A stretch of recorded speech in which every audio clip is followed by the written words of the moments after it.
Hindi nagpatinag sa malakas na ulan ng Indigenous Peoples Advocates para magprotesta laban sa Pax Silica. Pinabubuwag din nila ang National Commission on Indigenous Peoples o NCIP. Narito ang agenda report ni Ched Gatchalian.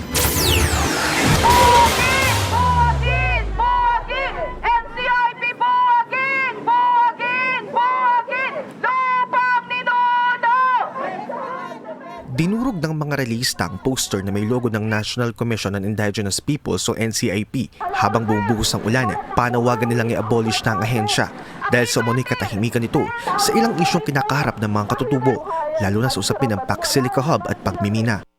Wala silang statement sa Pax Silica, wala din silang naging statement kahit noong panahon na nagrarally yung mga katutubong Aita. Hanggang ngayon ay hinihintay pa namin kung ano ang masasabi ng NCIP, ngunit ayun nga ilang buwan na ang lumipas, wala pa rin talaga.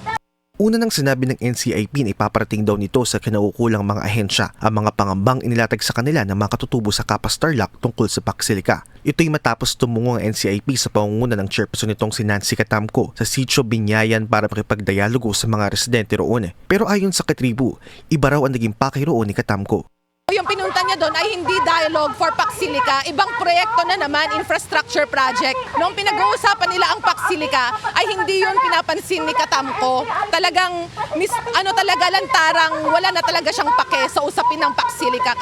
Wala pang diretsang sagot si Catamco sa alegasyon ng koalisyon.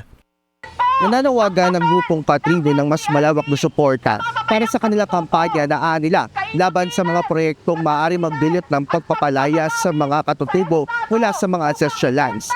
Mensahe nila sa nagdaang araw ng mga Aita, dapat maproteksyonan ng mga lupain ng katutubo bilang dito rin nakadikit ang kanilang kinabubuhay. Naghahanda na rin sila para sa isang mas malawak na protesta. Para sa agenda, Ched Gatchalian, Billionaire News Channel. Manatiling nakatutok sa Billionario News Channel. Sumubaybay sa aming social media accounts at mag-subscribe sa aming YouTube channel para sa mga bago at eksklusibong balita.